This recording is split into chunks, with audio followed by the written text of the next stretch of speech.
اور یہ پہلا حکمران ہے جس نے مدینے کی فلاحی ریاست کا تصور پیش کیا، تو میں ان کو سلام پیش کرتا ہوں۔ تو اب کرے گا تو اللہ، چونکہ مولانا روم نے ایک حکایت لکھی ہے کہ بادشاہ شکار کو نکلا، راستہ بھٹکا تو باغ میں پہنچا، پیاس لگی تھی تو مالی سے کہا انار کا باغ تھا، بھائی جوس پلا دے۔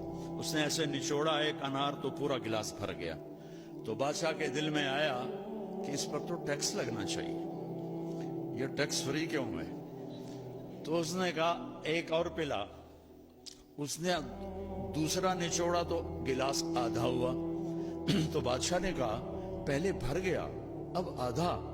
کہنے لگا یہ لگتا ہے بادشاہ دی نیت خراب ہو گئی ہے۔ تو بادشاہ نے دل ہی دل میں کہا یا اللہ میری توبہ، میں نے ٹیکس لگا تھا۔ کہا بھائی ایک اور پلا۔ اس نے پلایا تو پھر پورا بھر گیا۔ تو اس نے کہا اب کیوں پورا بھر گیا؟ کہا جی لگتا ہے نیت ٹھیک ہو گئی ہوگی۔ تو بادشاہوں کی یعنی اہل حکومت کی نیت کا اثر ہوتا۔ یہ پہلا شخص ہے جس نے کہا میں اسے فلاحی مدینہ کی فلاحی ریاست بناؤں گا۔ اللہ انشاءاللہ بنائے گا۔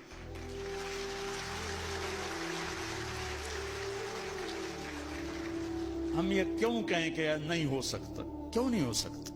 انما امرہ اذا اراد شیئا ان یقول له کن فیکون فسبحان الذی بیدہ ملکوت کل شیء والیہ ترجعون۔ جب کرنا اللہ نے ہے تو طارق جمیل کیا اور عمران خان کیا؟ نیت ہماری دیکھے گا، ہمارا جذبہ دیکھے گا۔ تو میں ابراہیم علیہ السلام کی دعا میں 3 بنیادیں ہیں، ان 3 بنیادوں کو اٹھایا جائے گا تو یہ ذیلی مسئلے خود بخود حل ہوتے چلے جائیں گے۔ جب وہ بنیاد ڈالی تو کہا وَإِذْ قَالَ إِبْرَاهِيمُ رَبِّ اجْعَلْ هَٰذَا الْبَلَدَ آمِنًا، یا اللہ اس شہر کو امن والا بنا دے۔ فلاحی ریاست کا پہلا تصور جو ابراہیم علیہ السلام نے پیش کیا کہ یا اللہ اس ریاست کو امن والا بنا دے۔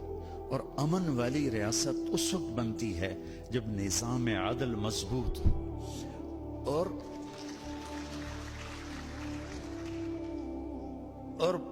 پولیس مضبوط ہو۔ پولیس پر سیاسی لوگوں کا جب تک تسلط رہے گا نظام لوگوں کو انصاف نہیں مل سکتا۔ اور قانون آپ کے جج حضرات سے سنا ہے کہ ہمارا قانون بہت کمزور ہے، بہت کم سالوں گزر جاتے ہیں ایک کیس کا فیصلہ ہوتے ہوئے۔ اس میں کیا کرنا چاہیے؟ یہ سارے فاضل جب صاحبان یہ بہت بڑی ہمارے پاس اللہ کی نعمت ہیں، ان کے ذمہ جو کام نہیں وہ بھی کرتے رہتے ہیں۔ سبحان اللہ، سلام ہے آپ کو۔ تو پہلی بات کہ یا اللہ اس بستی کو امن والی بستی بنا دے۔ دوسری بات وَارْزُقْهُم مِّنَ الثَّمَرَاتِ لَعَلَّهُمْ يَشْكُرُونَ، یا اللہ اس ملک والوں کو، اس دیس والوں کو پھل کھلا، روٹی نہیں آکھیا، پھل۔ پھل کا وہ کہتے ہیں جب معیشت مضبوط ہوتی ہے، اکانومی جب مضبوط ہوتی ہے۔ تو دوسری چیز فلاحی ریاست کی تو معیشت مضبوط ہوتی ہے انفرادی سطح پر، تاجر سچ بولے، صحیح تولے، ملاوٹ نہ کرے، کھوٹ نہ ہو، ذخیرہ اندوزی نہ ہو۔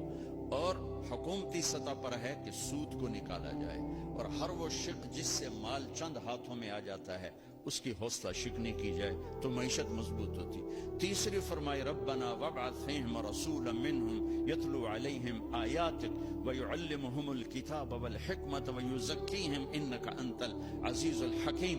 اللہ ان میں کوئی بھیج ایسا اپنا بندہ جو انہیں علم سے آشنا کرے، جو انہیں علم سے آشنا کرے، جو انہیں علم سے آشنا کرے، جو ان کو ان کا تزکیہ کرے، جو انہیں علم سکھائے، انہیں کتاب کا علم دے، انہیں حکمت کا علم، کائناتی علم بھی دے، دنیاوی علم بھی دے، دینی علم بھی دے، اخلاقی علم بھی دے، اور ان کے اخلاق کو خوبصورت بنائے۔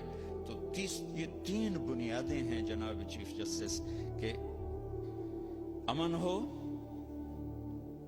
معیشت مضبوط ہو اور علم ہو، اور ان دونوں کی ماں علم ہے۔ علم ان سب پہ سر فہرست۔